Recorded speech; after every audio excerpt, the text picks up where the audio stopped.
Olá, pessoal.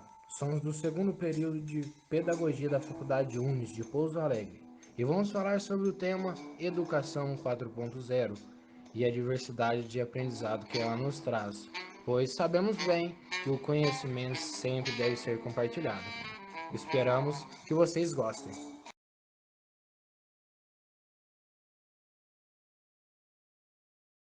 Fala galera, eu sou a Ana Laura, aluna do Grupo Unis de Pouso Alegre, Minas Gerais. E você está acompanhando agora o podcast O Novo Modo de Educar. Vamos falar de um tema muito importante na presença de duas professoras incríveis que estarão com a gente hoje.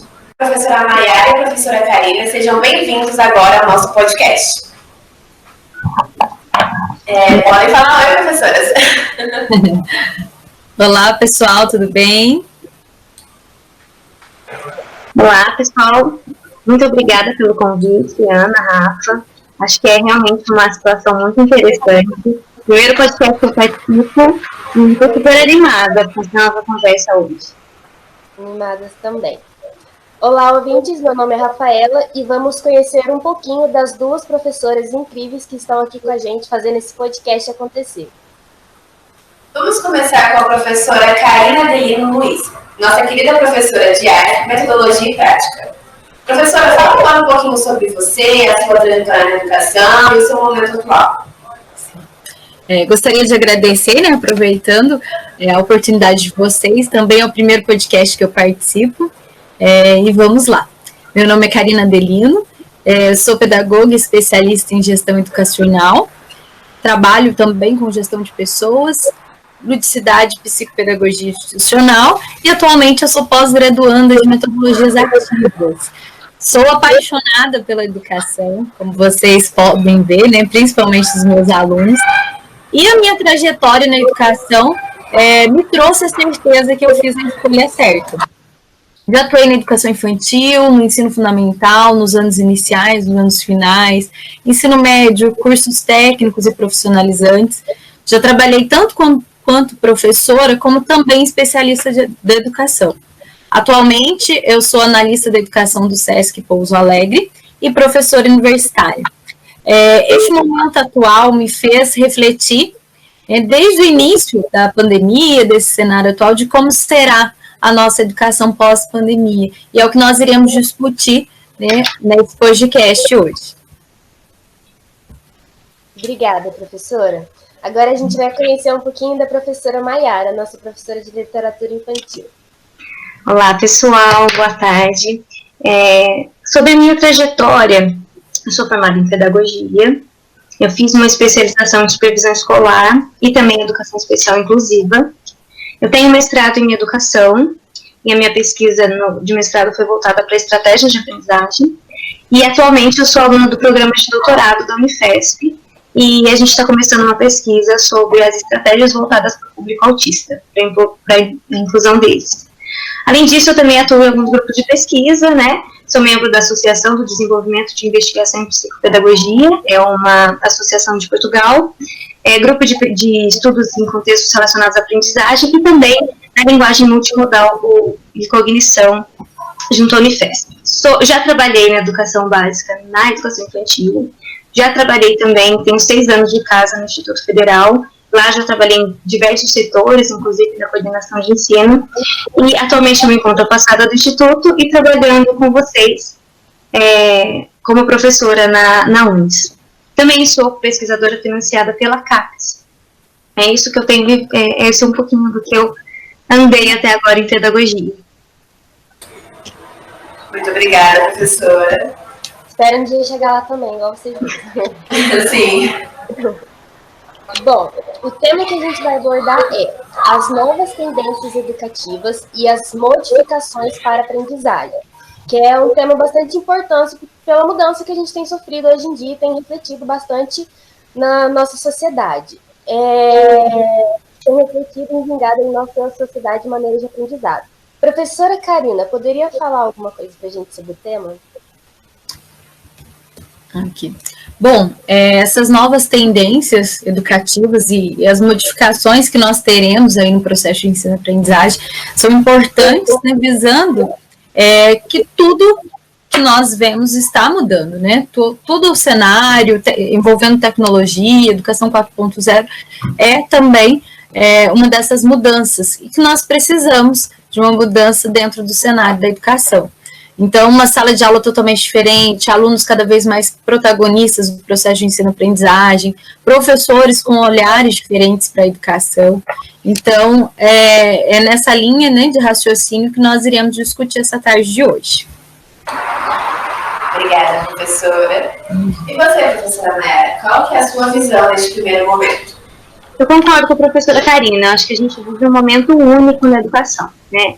Todos os alunos hoje, nos mais diversos níveis, a gente pensa que ele tem informação na palma da mão, né? Hoje no smartphone consegue acessar, fazer pesquisas, então acessar a informação não é mais um problema. E com os avanços tecnológicos, a escola tem mais recursos do que nunca, tanto no sentido tecnológico quanto criativo.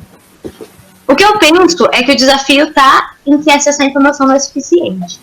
Então, a gente tem aí que caminhar sobre essa questão de ensinar a utilizar, interpretar e contextualizar aquilo que a escola traz, né? Enfim, a gente está finalmente percebendo o quanto esse ambiente crítico, desafiador, lúdico, essa gamificação, os projetos, as estratégias que levam o aluno a colocar a mão na massa são muito importantes, né?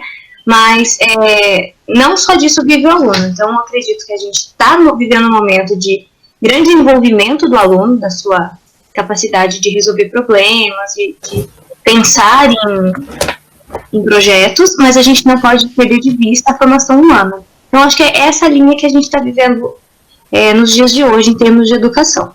Mas, sem dúvida nenhuma, é um momento inédito.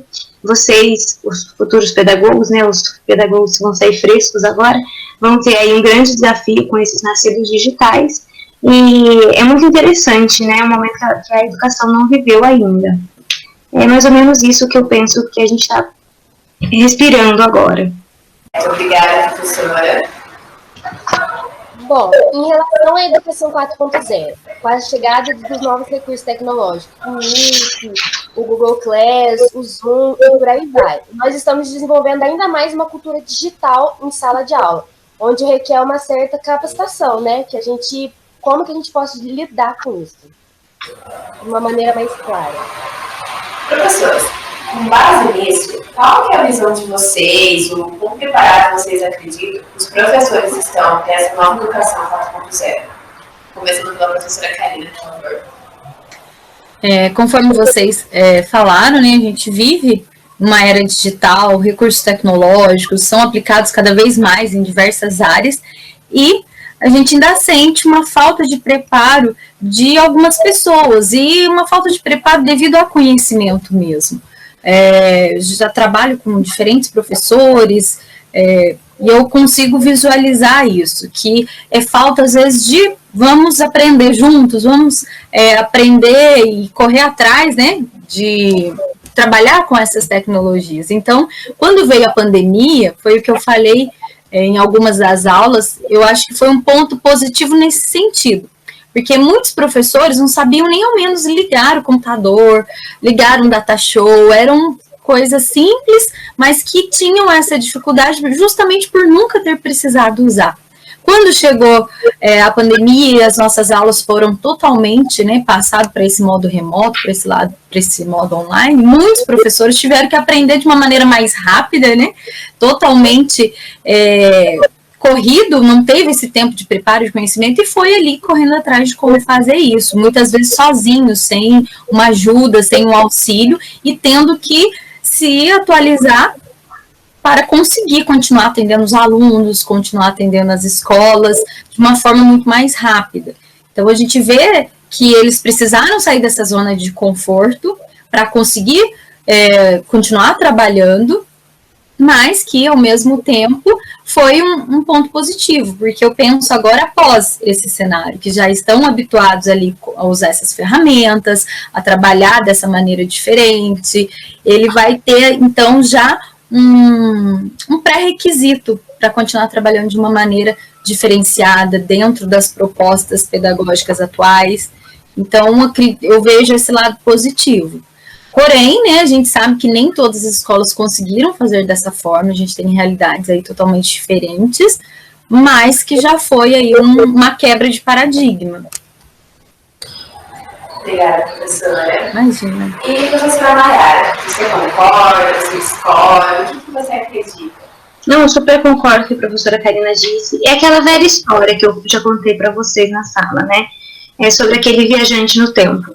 O homem viaja no tempo e ele vem lá de um passado para a nossa atualidade. Quando ele chega aqui, ele se depara com várias tecnologias, ele não entende o uso do telefone celular e pensa que as pessoas falam sozinhas, ele se assusta quando vê a televisão, como as pessoas estariam dentro daquela caixinha, e assim, quando ele caminha pela cidade, ele vê várias transformações que deixam ele muito impressionado.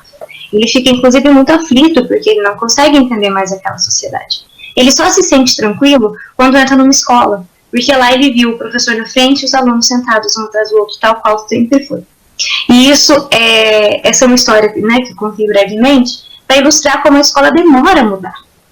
Então, quando você me pergunta se os professores estão preparados, eu digo que não, eles não estão, né? Alguns professores mais jovens, que já usavam muitos recursos, tiveram mais facilidade. Mas quando a gente pensa no tamanho do nosso país, na diversidade que existe nele, com certeza, muita gente não conseguiu acompanhar. Então, assim, eu acho que é uma situação muito preocupante. Por outro lado, mesmo que alguns contextos que eu particularmente observei, né, em outras instituições, antes da pandemia, existia uma resistência estranha dos professores em utilizar muitos recursos híbridos mesmo, por um mito de que tudo ia virar EAD, se isso acontecesse. Então, assim, nós tivemos muitas situações para discutir esse contexto. Eu penso que uma coisa que eu sempre falo para os alunos é isso. Quando você é professor, a má notícia é que você vai sempre ter que estudar. E a boa notícia é que você vai sempre ter que estudar. Então, quem é professor tem que saber que existe essa formação continuada, que está na natureza da carreira, essa formação continuada. Mas eu acredito que a pandemia, de todas as coisas que aconteceram, esse desconforto, né, que às vezes a gente precisa do desconforto para sair da zona de conforto, pode ter sim tido um impacto interessante em vários contextos. Para a gente ver que o recurso existe, que ele é possível de se utilizar, que ele pode atender várias demandas, que ele pode deixar a carga horária presencial um pouco mais flexível, e ele pode atender questões extraordinárias, como, por exemplo, um afastamento ou uma necessidade de licença, né? Muitas coisas que a gente vê que a pessoa realmente precisa dessa flexibilidade. Então, a gente consegue hoje visualizar sobre soluções pedagógicas para muitos contextos em diferentes níveis de ensino, né? Mas ainda, eu tenho certeza que precisamos de muito, muito preparo, né? E muitas das estratégias para uso desse tipo de recurso vão surgir agora que eles foram mais utilizados. A gente pode trazer um feedback, ver o que deu certo, né? Teve muita coisa que foi tentativa e erro, muita coisa que foi por experiência. Então, acho que agora a gente consegue refinar um pouco mais, né? Ele tem desvantagens e vantagens, e a gente consegue visualizar melhor isso agora que experimentou. Mas, com certeza, a gente está pouco preparado e ainda precisa, assim, bastante refinar o uso desses recursos. Obrigada, professora. O que vocês estavam falando, eu estava pensando aqui nas dificuldades também das escolas públicas, né? Com esse ensino em AD. Porque a faculdade, as escolas particulares, elas ainda tinham uma certa base com isso. Mas as escolas públicas, ainda mais as escolas mais carentes, foram pegas de surpresa, realmente pegas de surpresa. Ouvindo a professora Mayara, eu estava pensando aqui também como, né, que foi um outro olhar que nós tivemos em relação aos professores, aos profissionais da educação, porque antes havia assim uma discussão, né, tudo hoje a tecnologia está substituindo, quantas profissões daqui um tempo não irão existir? E muito se falava da questão do professor nesse sentido, né? Será que vai continuar? Então, puderam ver que nós fazemos a diferença e que ninguém pode substituir o professor. Assim, novas formas de trabalhar, usando recursos híbridos, usando outros tipos, né, de metodologia, tendo essa flexibilidade, porém, ninguém substitui, né, a nossa profissão, o nosso ato de mediar, de ajudar os alunos nessa construção de conhecimento. Então, foi muito importante essa visão que tiveram de nós, professores. Com certeza. Deu para vencer o mito, né? Sim, exatamente. Os alunos e os professores se viram num ambiente, assim, que com certeza a gente tem que ter muito mais autonomia em relação a fazer as coisas. A gente tem que ir lá, não é só ir no lugar e assistir a aula, não, a gente faz a aula, né? Então, nas suas aulas, a gente apresenta as aulas também.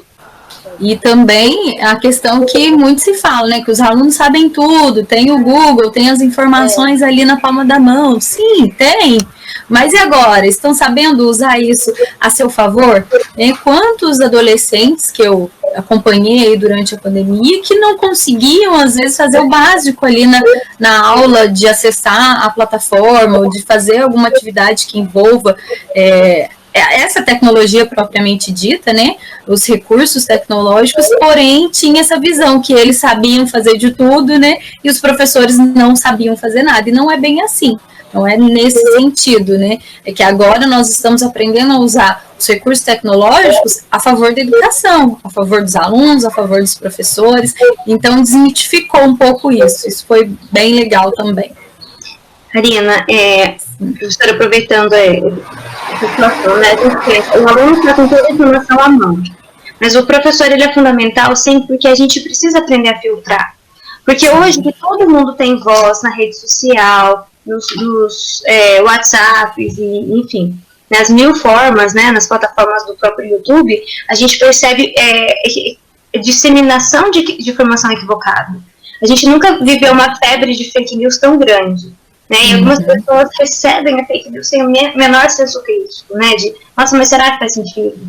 Principalmente algumas pessoas mais velhas, né, que estavam acostumadas com um tipo de jornalismo que respondia juridicamente pelo que fazia divulgava de inadequado. Então a gente tem vivido assim uma era perigosíssima, que todo mundo acessa todo tipo de informação. E aí você tem que centrar aquilo e trazer para uma contextualização, trabalhar com o aluno todo esse movimento, né? Vamos contextualizar essa informação que chegou, vamos pensar se ela faz sentido, vamos entender de acordo com o contexto em que ela foi escrita, vamos pensar no local de fala. Então são movimentos que a gente precisa muitas vezes do intermédio do professor mesmo, né? Numa questão de...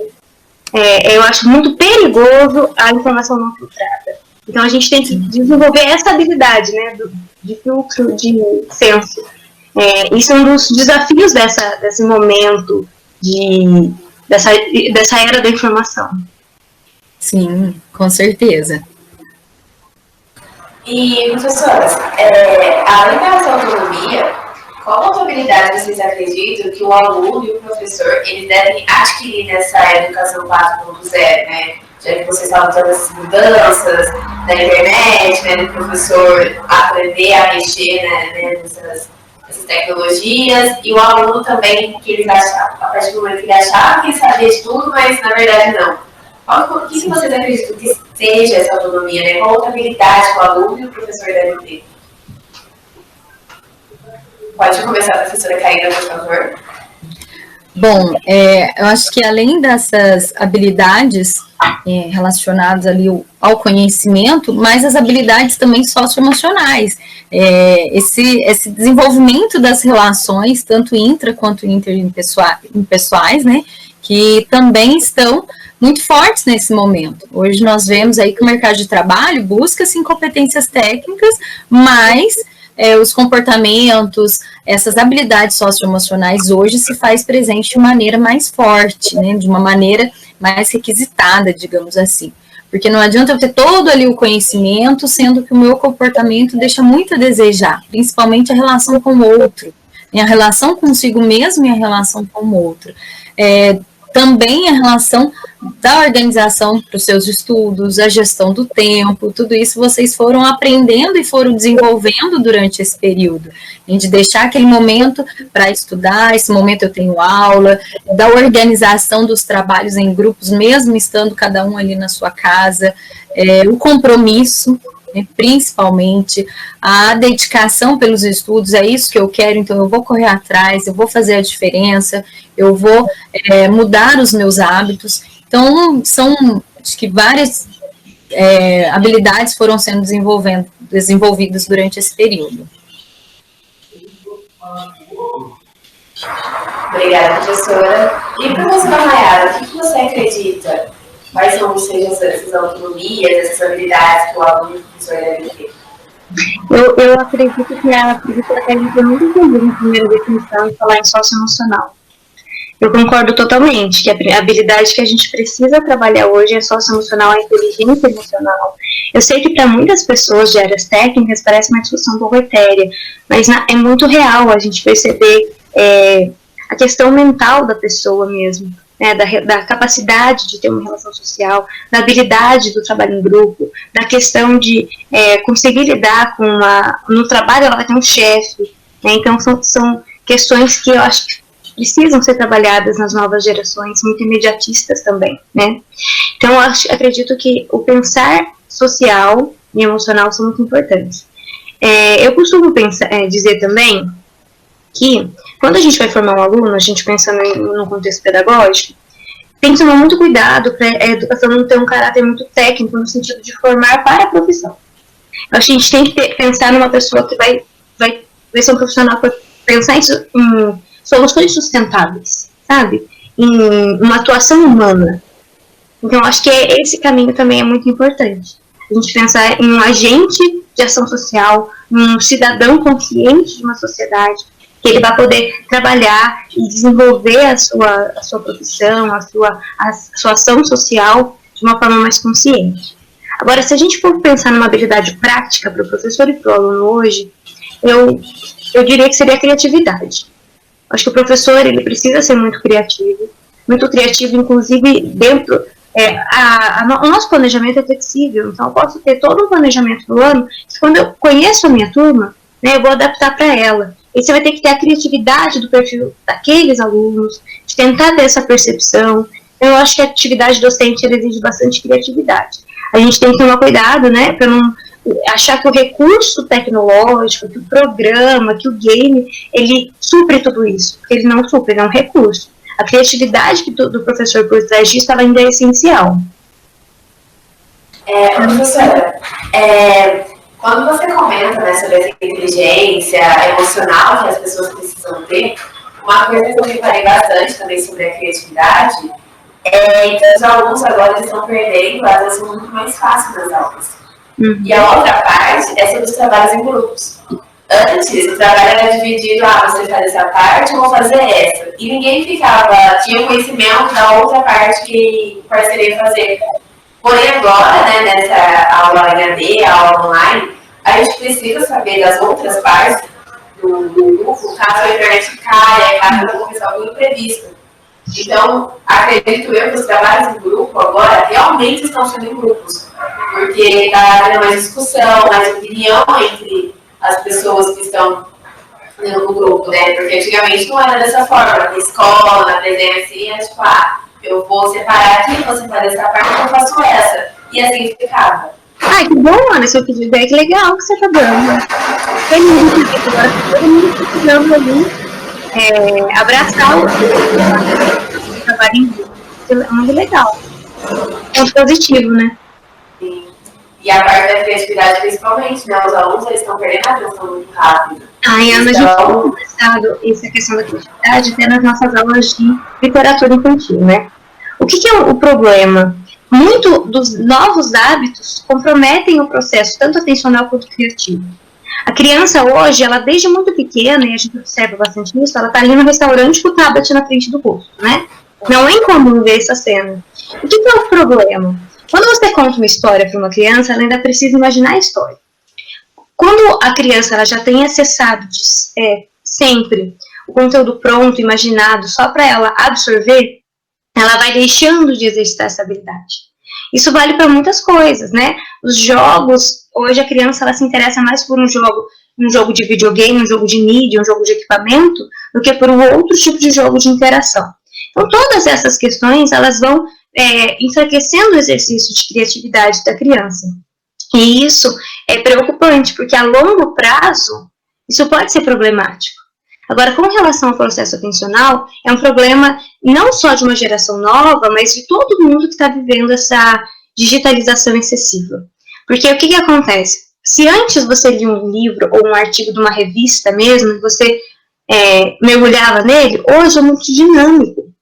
Né? A gente entra todo dia ali numa rede social, que ela tem notícia, tem meme e tem interação social e tudo ao mesmo tempo. Então você passa muito rápido por todas as informações. Você passa a não conseguir focar a sua atenção realmente naquilo que você está acessando. E você leva esse hábito para dentro da sala de aula. Você reconfigura, né, a sua forma de pensar e leva esse hábito para dentro da sala de aula. Então, hoje nós temos várias pesquisas, né, das contribuições que a neurociência tem dado para a educação, muito nesse sentido. Então, por exemplo, assim, um jogo de videogame, ele é feito por pessoas que estão estudando como você vai chegar naquele jogo.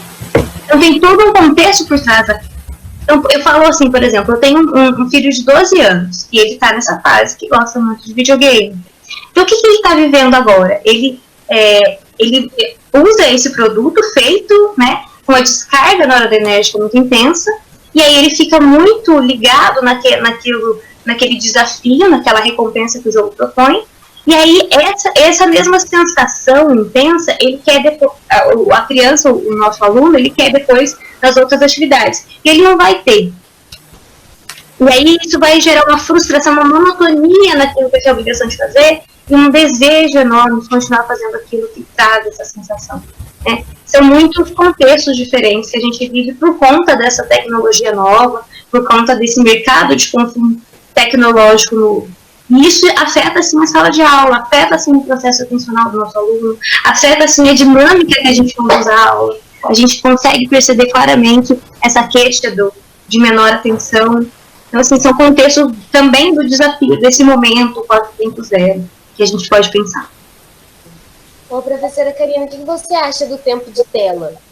Em relação que hoje em dia o tempo de tela está mais como uma companhia para a pessoa do que uma ferramenta. Uhum. O que você acha do tempo de tela em relação às crianças? Assim?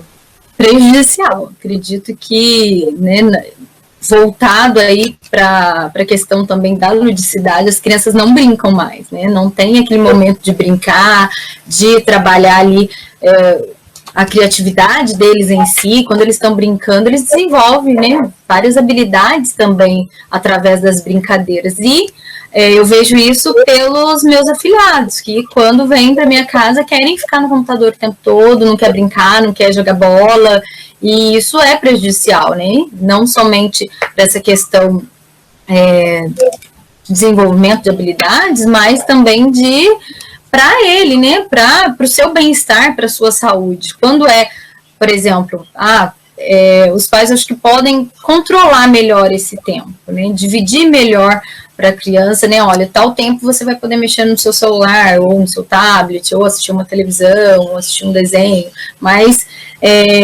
começar a ver outras alternativas para que a criança não fique, né, o tempo todo na frente dessas telas, porque é prejudicial, né? A gente sabe que é. E o que vocês acreditam, professora? Professores, quais seriam essas vantagens e desvantagens dessa nova tendência educativa? Podemos começar com a professora Maiara, por favor. Tá. Bom, eu acho que o recurso tecnológico é muito vantajoso.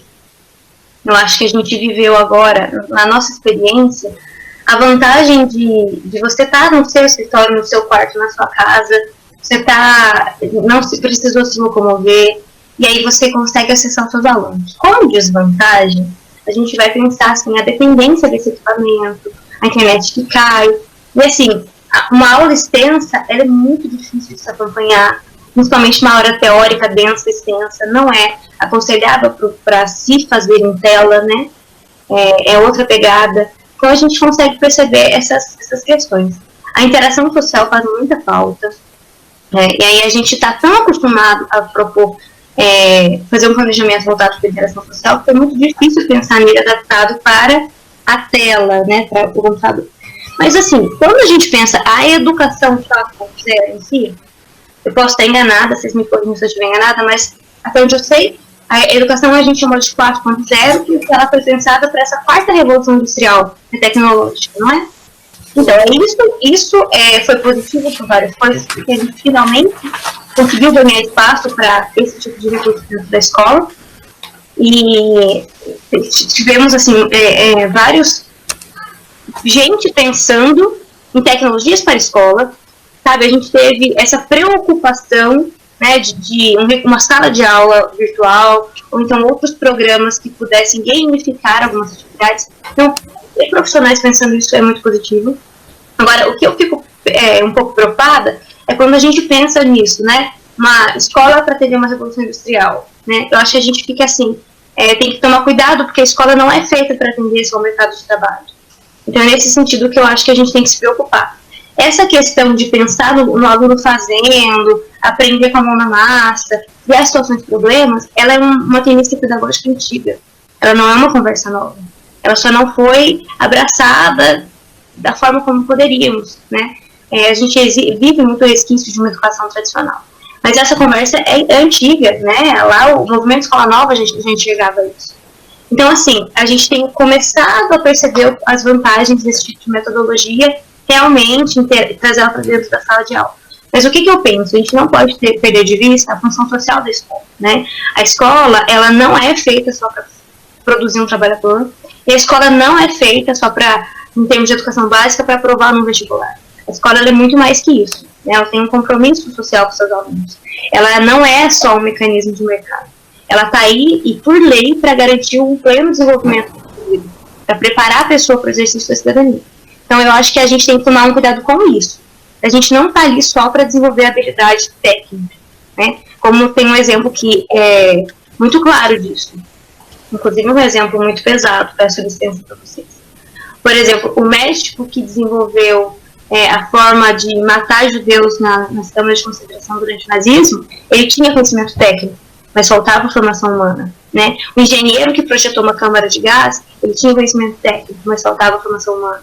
Então a gente tem que criar, as pessoas elas têm que ter as habilidades técnicas, mas elas têm que ter uma consciência social, uma habilidade de se formar para oferecer para o contexto, né, para a polis onde ela está inserida, um trabalho positivo, sustentável, enfim. É isso. Obrigada, professora. E dando uma adendo ao que você disse, a inteligência, né, esse tipo de inteligência na parte técnica, ela tem que vir com essa formação humana, porque ela pode ser usada para o mal, vamos dizer assim, caso ela não seja, né, com essa formação humana, com essa empatia.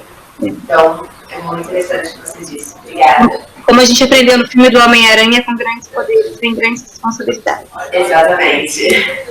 Professora Karina, o que você acredita? Qual a sua opinião sobre isso, por favor?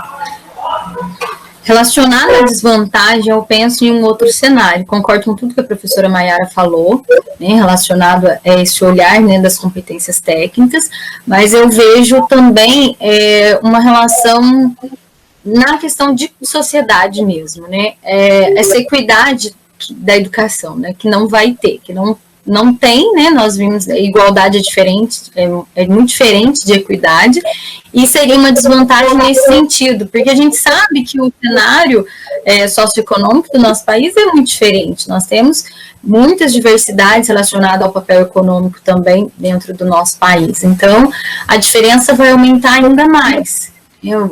Algumas escolas terão recursos, outras não, tem a questão do professor, claro que ele faz a diferença ali, tendo recurso ou não, nós sabemos que a gente vai atrás, a gente desenvolve a nossa aula, o nosso planejamento, só que voltado para esse lado tecnológico, a gente vê que essa diferença vai aumentar ainda mais. Nós vimos isso durante esse tempo, relacionado à escola pública, escola particular, não generalizando, a gente vê que muitas escolas, enquanto continuaram com o seu calendário letivo, não modificaram, né, essa parte do seu calendário mesmo, e ao outro lado, escolas que não deram continuidade, né, que apenas deixavam o material impresso para os pais pegarem, e a gente sabe que não somente isso não foi uma estratégia, né, que a escola tinha, um recurso que a escola tinha, porém não atendeu a demanda que precisava ter atendido. Então, acredito que, voltado para esse olhar, né, socioeconômico do nosso país, essa desvantagem seria nessa diferença ainda mais na educação entre as pessoas. A vantagem, né, voltando agora para o lado da vantagem, seria um ensino totalmente novo, totalmente diferente, uma forma de todos enxergarem a educação, para que agora ela ficou, né, mais visível, digamos assim. Então, que ela é o ponto de partida, em que o ensino realmente ele é transformador, ele faz a diferença, que a educação faz a diferença. Então, eu enxergo dessa forma. E, professora, como é que está sendo a adaptação de vocês nessa nova educação, no meio dessa pandemia, nas aulas online? Como é que está sendo a integração de vocês? Por favor, professora Nayara. Eu acho que no começo foi mais difícil. Agora, como tudo, a gente se acostuma. Eu consigo olhar um pouco como professora e como aluna, né? Então, algumas coisas que eu não conseguia fazer, eu estou conseguindo. Como o meu programa é em São Paulo, na UFESP, acabou viabilizando para mim uma série de conteúdos que eu não conseguiria fazer no mesmo dia. Seriam em campos diferentes, por exemplo. Eu consegui me matricular porque eu faria do escritório da minha casa. Mas eu ainda acho que a gente tem um problema, assim, a comunicação fica um pouco falha, né? E uma coisa que eu acho muito difícil é com relação ao próprio aluno. Infelizmente, pelo menos nas turmas que eu estou dando aula e nas turmas em que eu estou aluna, a interação é menor do que o professor precisa para trabalhar. Eu não sei se talvez por constrangimento, porque a pessoa está mais à vontade, ela não liga a câmera ou o microfone. Então é difícil uma aula que você consegue um pouco mais de interação, né? Teve uma das turmas aqui na faculdade que eu comecei o semestre com ela sem nem conhecê-lo pessoalmente. Então, assim, demoraram algumas aulas para eles começarem a ser mais, interagir um pouco mais comigo. Então, eu acho que isso foi uma coisa muito difícil para mim. Eu acho que a aula, uma pessoa só falando é tão cansativa, que às vezes você precisa até perceber um pouco se o aluno está acompanhando, né, se aquele exemplo está bom, né, se está sendo claro. Então, esse feedback natural de uma aula presencial fica muito difícil de ter. E os alunos são, sim, resistentes à participação. E eu não estou dizendo isso no sentido de julgar os alunos, porque eu sou aluna também, eu entendo que a gente acaba se manifestando, interrompendo o professor ou abrindo o microfone no momento, assim, quando você acha que aquilo é imprescindível. Mas algumas interações que ficam bem naturais no presencial, elas ficam fazendo muita falta aqui na aula online. Então, isso para mim é o mais difícil. Mas eu estou tentando, né? Estou descobrir algumas outras coisas que eu não usava ainda. Eu sou uma pessoa muito de interação. Então, a minha dificuldade acaba sendo nesse sentido. Obrigada, professora. E professora Karina, por favor. Sim. Eu vejo como um desafio. Foi assim, a adaptação foi tranquila, digamos, o primeiro, depois você começa a entender, a refletir o que está acontecendo, a demanda começa a aumentar, e aconteceu comigo também, né, de trabalhar com uma turma sem conhecê-los, porque quando nós começamos um trabalho, a gente já consegue ter uma visão de como será aquele semestre, conhecendo os alunos pessoalmente, a necessidade de cada um, a personalidade de cada um, e é diferente você ter esse contato com os alunos em sala e ter aqui somente, né, pelo computador. Então é bem diferente. Eu nunca tinha trabalhado com alunos que eu não os conhecia, né, dessa forma de interação mesmo, presencial. Então, eu me enxergo como um desafio de trazer uma aula diferente, de fazer com que os alunos participem. A minha preocupação é, será que eles estão compreendendo? Será que eles estão entendendo tudo que nós estamos conversando, tudo que nós estamos fazendo, as práticas? Então, é nesse sentido, a minha preocupação é sempre, né, pensando no aluno. E será que ele realmente está levando a sério, né, as aulas? Ele está comprometido? E no ato do planejamento a gente fica preocupado, com certeza, com essa situação. A interação é aquilo, é usar da criatividade, é tentar achar de alguma forma trazer esses alunos para perto. né, que eles falem, que eles despertem. Então, eu tenho trabalhado bastante com dinâmicas, adaptando alguns jogos que já existem e usando mesmo a criatividade. Eu acho que nós, professores, já temos isso, né, de usar muita criatividade, agora mais que nunca, que você tem que pensar numa forma, né, de desenvolver a sua aula, trazer esse aluno para perto e usar uma ferramenta que seja interessante, para que consiga prender a atenção, para que ele consiga participar, para que ele seja o protagonista desse processo. Então, é um desafio bem grande, mas eu estou gostando. Acho que aprendi muito nesse período. Muito obrigada, professora. Eu queria agradecer vocês professores incríveis, por participarem do nosso podcast. Agora a gente vai fazer esse treinamento. E caso vocês queiram falar mais alguma coisa, está aberto a vocês. Obrigada mesmo pela participação. Eu achei muito bacana a ideia de fazer um podcast. Eu acho que é uma conversa que a gente teve que pode ajudar, né, as outras pessoas que escutarem. Eu até fiquei muito animada quando vocês me convidaram, achei muito, assim, feliz, né, por ter sido escolhida por vocês para participar.